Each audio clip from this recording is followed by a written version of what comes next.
Students, मैं हूं आपका टीचर मोहम्मद हसन गुरेजा। आज हम स्टार्ट करेंगे एफएससी मैथमेटिक्स सेकेंड ईयर का चैप्टर नंबर 5 है। लीनियर इनइक्वालिटी चैप्टर का नाम एक्सरसाइज 5.1 है। नीचे मैंने अपना WhatsApp number, Viber number, email address और यूट्यूब चैनल का यूआरएल लिख दिया है। अगर आपको कोई प्रॉब्लम हो तो आप मुझसे कॉन्टैक्ट कर सकते हैं। और जब आप मेरी ये वीडियोज़ देखें, इसको लाइक और शेयर करें, मेरे चैनल को सब्सक्राइब करना मत भूलिएगा। अब करना क्या थी, हमने क्वेश्चन नंबर 2 है, क्वेश्चन नंबर 1 का सेकंड पार्ट है। और हमने करना क्या है कि जो हमें इनइक्वालिटीज़ दी गई हैं, लीनियर इनइक्वालिटीज़, हमने इनका क्या करना है, ग्राफ ड्रा करना है एक्स वाई प्लेन के अंदर। सेकंड क्वेश्चन के अंदर जो दी गई है हमें इनइक्वालिटी, वो है 3x + 7y is greater than equal to 21। सबसे पहले हमें क्या चाहिए, इसके x और y इंटरसेप्ट या x y कोऑर्डिनेट्स चाहिए दोनों के, ठीक है। तो वो क्या करेंगे, x और y इंटरसेप्ट लेने के लिए हमें 4x = 0। आपको पता है कि ग्राफ के ऊपर हर पॉइंट के ऊपर एक्स एक्सिस पर y क्या होता है, 0 होता है। तो y एक्सिस पर क्या होगा, फिर वो x = 0 होगा, ठीक है। और ओरिजिन पर क्या होता है, x और y दोनों ही क्या होते हैं, 0 0 होते हैं, ठीक है जी। तो इस तरह फॉर x एक्सिस के लिए हमें क्या करना पड़ेगा, फॉर y एक्सिस के लिए हमें x को क्या पुट करना पड़ेगा, 0। x को 0 पुट करते हैं, 0। और अच्छा, उसके लिए सबसे पहले हमें क्या बनाना है, इसकी इक्वेशन बनाते हैं हम। इनइक्वालिटी से इसे इक्वालिटी में लेकर जाते हैं, ये इसके अंदर हमने सब्स्टिट्यूशन करनी है। क्योंकि हमें उसके, अगर हम ये नहीं करेंगे तो हमें फिर पॉइंट्स नहीं मिलेंगे, क्योंकि यहाँ पर इनइक्वालिटी आ रही है, ठीक है। एक्स और वाई के ऊपर इक्वालिटी आती है हमेशा। देखिए एक्स = 0 होगा, वाई = 0। हम ये नहीं कह सकते कि वो इक्वल होगा या ग्रेटर होगा, ठीक है। इक्वालिटी होल्ड करती है यहाँ पर एक्स और वाई एक्सिस पर। तो इंटरसेप्ट लेने के लिए हमें लाजमी तौर पर इसे इक्वल बनाना पड़ता है, इक्वालिटी लेनी पड़ती है, हमें इक्वेशन बनानी पड़ती है, ठीक है। ये वाली इक्वेशन नहीं है, ये इनइक्वालिटी है, ये वाली इक्वेशन है, ठीक है। इक्वेशन के लिए ज़रूरी है कि दरम्यान में इक्वल का साइन आए, ठीक है। एक्स को हमने 0 पुट किया, 7y = 21। 3 0 0 हो जाएगा, पीछे क्या बचेगा, 7y सिर्फ बचेगा। तो ये 7 1 7 7 3 21, 3 आ गया आंसर। इसका जो कोऑर्डिनेट्स बनेंगे वो क्या है, एक्स क्या आया था हमारे पास, 0। तो y क्या आया, 3। ओहो, y कितना आया, 3, ठीक है जी। अब फॉर y = 0 अब देख लेते हैं। अब इसी इक्वेशन के अंदर हमने पुट करना है 3x + 7 y है, y कितना आ रहा है जी, 0 = 21। ये कितना आ जाएगा, 7 0 0, तो पीछे क्या बचा, सिर्फ 3x।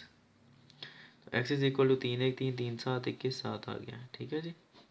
इसके लिए कोऑर्डिनेट्स क्या बनते हैं, x क्या आया, 7, उस वक्त y क्या था, 0। और अब उसके बाद ओरिजिन टेस्ट लेना है, ये बताने के लिए कि जो हम इसका ग्राफ ड्रा करेंगे उसकी डायरेक्शन किस तरफ होगी, इसका शेड किस तरफ होगा, उसके लिए हमें ओरिजिन टेस्ट लेना पड़ता है। उसके लिए फिर हमें सिर्फ इनइक्वालिटी चाहिए होती है, 3x + 7y is greater then 21। अब हमने क्या करना है, ओरिजिन के लिए आपको पता होता है, फॉर ओरिजिन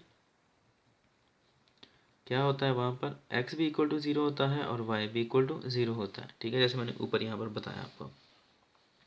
तो पुट करें, 3 × 0 + 7 × 0, x भी 0 y भी 0 इज़ ग्रेटर देन 21। 3 को 0 सिर्फ दी 0, 7 को 0 सिर्फ दी 0, तो 0 इज़ ग्रेटर देन 21। तो अब बताएं ज़रा, 0 बड़ा है कि 21 बड़ा है, साफ ज़रा 21 बड़ा है, जबकि यहाँ पर क्या आ रहा है कि 0 इज़ ग्रेटर है, 0 बड़ा है 21 से, जबकि ये गलत बात है, 0 तो छोटा होना चाहिए, ठीक है। तो इसलिए हम क्या कहेंगे कि ये क्या है, फॉल्स है, ठीक है। ये हमारे पास जो ओरिजिन टेस्ट था वो फॉल्स है। इसका मतलब है कि इसका जो शेड बनेगा इसके ग्राफ का, वो अब ओरिजिन से दूसरी तरफ बनेगा, ओरिजिन से अवे होगा, ठीक है। तो स्टार्ट करते हैं अब ग्राफ। ये मैंने ग्राफ पेपर के ऊपर ग्राफ बना लिया है, यानी कि लाइनें लगा ली हैं, एक्स वाई कोऑर्डिनेट्स बना लिया मैंने, ठीक है। तो अब यहाँ पर हमने क्या करना है, ये पहले कोऑर्डिनेट्स लिख लें यहाँ पर साइड पे ताकि आसानी हो जाए। एक कोऑर्डिनेट है हमारे पास 0 3 और दूसरे क्या आ रहे हैं हमारे पास, ये वाला 7 0 आ रहा है। ये क्या है, एक्स वाई कोऑर्डिनेट्स आ रहे हैं 2, ठीक है, या यू कह लें एक्स वाई इंटरसेप्ट आ रहे हैं हमारे पास, ठीक है। और ये है फॉल्स। बस यही दो चीज़ें हमने लिखनी थी, तो करते हैं स्टार्ट। ये ओरिजिन है, ओरिजिन के ऊपर क्या होता है, एक्स वाई क्या होगा, 0 और 0 आएंगे, ये वाला ओरिजिन है, ये वाला पॉइंट है, ठीक है। अब क्या आ रहा है, एक एक्स क्या है 0 और वाई कितना आ रहा है 3। यहाँ से स्टार्ट करते हैं जी, 1 2 और 3, ये पॉइंट आ गया। यहाँ पर वाई कितना है 3, कोऑर्डिनेट्स क्या है इसके, एक्स 0 वाई 3, ये इसके कोऑर्डिनेट्स आ जाते हैं। अगला क्या है जी, एक्स 7 है,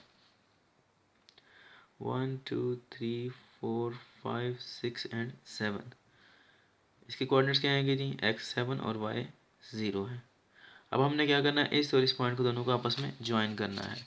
तो उसके लिए मुझे क्या है जी, आप वीडियो थोड़ी सी पास करनी पड़ेगी। मैं ये लाइन लगाता हूँ, ये जी मैंने लाइन लगा दी है, दोनों पॉइंट्स को ज्वाइन कर लिया। और ये देखें यहाँ पर भी एरो का निशान है, यहाँ पर भी, क्योंकि ये लाइन है। इसका मतलब है कि इधर को भी आगे जा रही है और इधर को भी आगे जा रही है। अब चूंकि ये फॉल्स था, आपने चेक किया है, ये फॉल्स आता है ओरिजिन टेंसेस का। इसका मतलब है कि इसका जो शेड होना है वो इस तरफ नहीं होगा, ओरिजिन की तरफ नहीं होगा, बल्कि ओरिजिन से परे होगा, दूसरी साइड पर, बस इस साइड पर होगा इसका शेड जो होगा। ये इसका शेड है, बस सिंपल इस तरह ही आपने ड्रा करना पेपर के अंदर भी। उम्मीद है कि आपको समझ लग गई होगी। अगर समझ ना लगे तो आप मुझसे कांटेक्ट कर सकते हैं। अब इंशाल्लाह नेक्स्ट वीडियो में आपसे मिलूँगा, तब तक के लिए अपना ख्याल रखिएगा, मुझे दुआ में याद रखें, मेरे चैनल को सब्सक्राइब करें, वीडियोस को लाइक और शेयर करना मत भूलिएगा। और ये है जी इसका, एक बार मैंने देख लेते हैं थ्रू आउट, तो ये आ रहा है। अल्लाह हाफिज़। ये ग्राफ है।